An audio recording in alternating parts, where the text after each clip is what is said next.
โยมจับทาตัดมาบอกโยมสดนะมองไปจับบอกสดพรุ้งเรียนเราเนี่ยมันภาษา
របស់ពុកវគ្គបរោះជនទាំងអស់ដែលលោកបានទទួលបរិញ្ញាបត្រទៅកាន់បរិយាលោកអាគុណសូមមេត្តាអញ្ជើញលោកវិញ្ញាណក្ខន្ធរបស់ពុកបកានៃជនដែលមានមេត្តាបេតាគុណវិជាវិញ្ញាណវិទ្យាទាំងអំពីសម្ដារបស់អស់លោកដែលបានស្លាប់ទៅក្នុងតាំងពីឆ្នាំ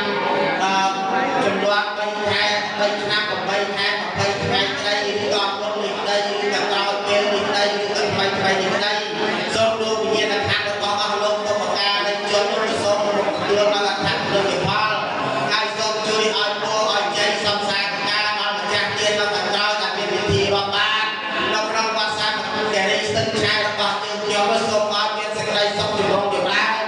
រកស៊ីទទួលទានមានបានមានជ័យហេងក្នុងឆាកជីវិតចិត្តឯងបានសម្រេចដោយសេចក្តីប្រាថ្នាម្យ៉ាងទៀតសូមលោកជួយឲ្យពោដល់អស់លោកឲ្យបានតែសេចក្តីសុខចម្រុងចម្រើនហើយម្យ៉ាងទៀតបានអស់លោកនឹងម្ចាស់ទានបងប្រាថ្នាអ្វីមួយក៏សូមឲ្យគុណលោកជួយប្រទានសាស្ត្របំពាក់យោឲ្យមានគេមានឈ្មោះព្រោះនោះមកគឺបើមានរោគទាជំងឺ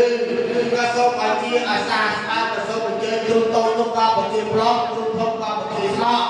ឬក៏ដាក់ត្រាំសកលនោះក៏ឲ្យត្រូវដែរផឹកត្រាំចិនក៏បង្ហាញផឹកត្រាំខ្មែរជាផ្លែ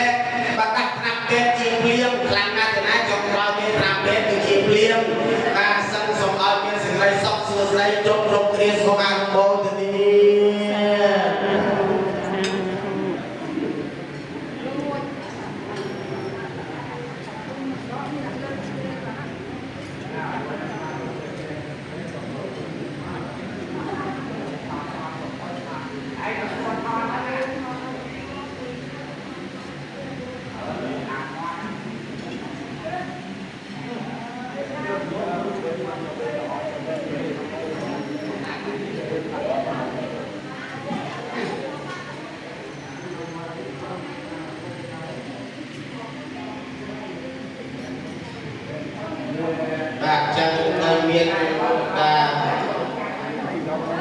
ព្រះសម្មាសម្ពុទ្ធលោកទ្រង់សម្ដែងថាមេត្តាបេតុបឋានៈចាំការនៃរាប់បាននេះគឺថាបានអានិសង្សណាបាទចឹងព្រោះហេតុនោះហើយបានជាមេត្តាបៃតាត្របែកមួយចាក់ទីដល់ថោកទៀតដោយអានុភាពនៃបាយដែលពេញក្នុងបានចឹងវិធីរាប់បាននេះគឺថាប្រសើរណាស់បាទអរគុណហើយសូមឲ្យគ្រូវិចារវេទជួយបាទកាន់បានទៅយកដើម្បីទទួលឱកាសផ្សព្វផ្សាយនិយាយអំពីមុនទៀនចែកជូនញាតិញោមឲ្យបានស្ដាប់ផងណាស់បានបន្ត